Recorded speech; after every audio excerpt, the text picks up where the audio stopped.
ये देख सकते हैं किस तरह से बागेश्वर धाम वाले बाबा धीरेन्द्र कृष्ण महाराज जी पटना के गलियों में घूम रहे हैं और कहीं न कहीं कह सकते हैं ये बिहार और तमाम बिहारियों के लिए एक गर्व की क्षण है। और उसके आसपास देख सकते हैं उसके भक्तजन जो है सो उससे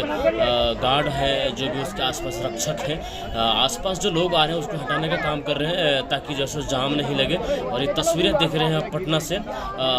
करीब 8 बजे के आसपास इनका एयरपोर्ट पे लैंडिंग हुआ था और ये गांधी मैदान के होटल पनासे में ठहरने के लिए जा रहे हैं और वहीं पे विश्राम करने के बाद अभी पुनः अपने कथा स्थल क्या कर सकते हैं पटना से लगभग 30 किलोमीटर की दूरी पर है नौबतपुर, वहाँ पे कथा जा रहे हैं और वहाँ पे पंडाल पूरी तरह से तैयार है। गाड़ियों में देख सकते हैं एमपी का ये गाड़ी है, एमपी के नंबर से चल रहे हैं। और आपको बताना चाहूँगा कि बाबा को ले जाने का पूरा काम सांसद मनोज तिवारी जी कर रहे हैं, यानी कि सारथी के रूप में योगदान दे रहे हैं, जिसे ड्राइवर कहते हैं। यानी कि सांसद मनोज तिवारी जी बाबा बागेश्वर के मठाधीश पीठाधीश धीरेन्द्र कृष्ण शास्त्री के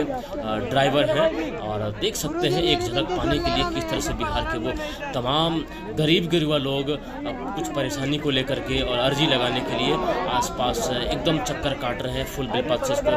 स्वागत कर रहे हैं, आरतियाँ उतारी जा रही है, हर प्रकार की वो चीज़ें हो रही है जिस तरह से रामचंद्र भगवान जब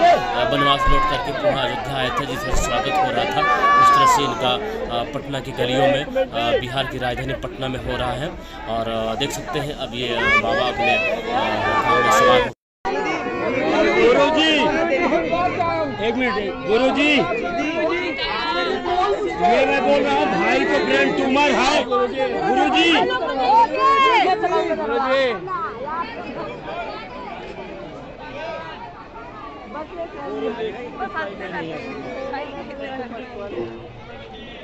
बागेश्वर सरकार की